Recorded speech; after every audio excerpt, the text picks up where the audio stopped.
படிக்க போறீங்க. எங்களுக்கு அப்படித்தான் பட்டம் கொடுத்தாங்க. 7 வருஷம் படிச்சு முடிஞ்சது பட்டம் கொடுக்கும் போது அசத்து பேச வந்து சொன்னாரு, இனிமேல் தான் நீங்க படிக்க போறீங்கன்றாரு.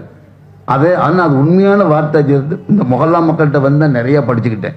நான் கிதாபுல படிச்சதை விட 35 ஆண்டுகள் மொஹல்லாவிலே படித்தது தான் அதிகம். மொஹல்லாவினுடைய எல்லா வகையான தட்பவெப்ப சூழ்நிலைகளையும் ரொம்ப கிதாபுல இதெல்லாம் பார்க்க முடியாது. கிதாபுல பார்க்க முடியாது. அவ்வளவு விஷயங்களை மொஹல்லா நமக்கு கற்று தந்திருக்கிறது. பெண்மணிகளே, பட்டம் பெற்ற மாணவிகளே, நீங்கள் இப்பொழுதுதான் நீங்கள் படிக்க போகிறீர்கள். இன்னைக்கு பட்டம் வாங்கிட்டீங்க. வீட்டுக்கு போனதுமே வீட்டில் நீங்க என்ன செய்வீங்க? ஜன்னலுக்கு திரை போடுவீர்கள். அதே மாதிரி உங்களுடைய நுழைவாயில் கதவுக்கு திரை போடுவீர்கள். இஸ்லாமிய வீடு எப்படி இருக்கணும்? திரை போடுவீர்கள். வீட்டில் முதல் எதிர்ப்பை யார் வருவா?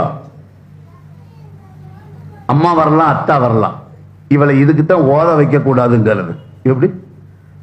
தயவு செய்து பெற்றோர்களை அப்படி நடந்துக்காதீங்க. நீங்கள் அவர்களுக்கு ஒத்துழையுங்கள். சில ஒத்துழைக்கலாமா? முதல்ல வீட்டில இருந்து மார்க்கத்தை துவக்குங்கள். நம்மள்கிட்ட இருந்து துவக்கணும்னா அது ஒரு நாடு பூரா போய் சேர்ந்துடும். இங்கே பட்டம் பெறக்கூடிய 8 மாணவிகளும் நீங்கள் எந்த ஊருக்கு, நீங்கள் எந்த நாட்டுக்கு நீங்கள் திருமணம் முடித்து கொடுக்கப்பட்டாலும் அந்தந்த எங்கு வசிக்கிறீர்களோ அங்கங்கு ஒரு நிஸ்வான்களை உருவாக்க வேண்டும். சொல்லுங்க இன்ஷா அல்லாஹ். அதுதான் ஒரு அர்த்தமுள்ள கல்வியாக இருக்கும்.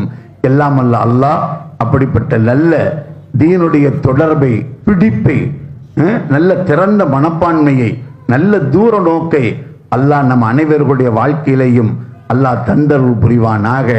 2வது, இப்படி நடக்கக்கூடிய மதரசாக்களுக்கு நாம உதவிகரமாக இருக்கணும். கொஞ்சம் நீங்க திரும்பி பாருங்க, உங்களுடைய செல்வம் எதற்கெல்லாம் செலவாயிருக்குண்டு.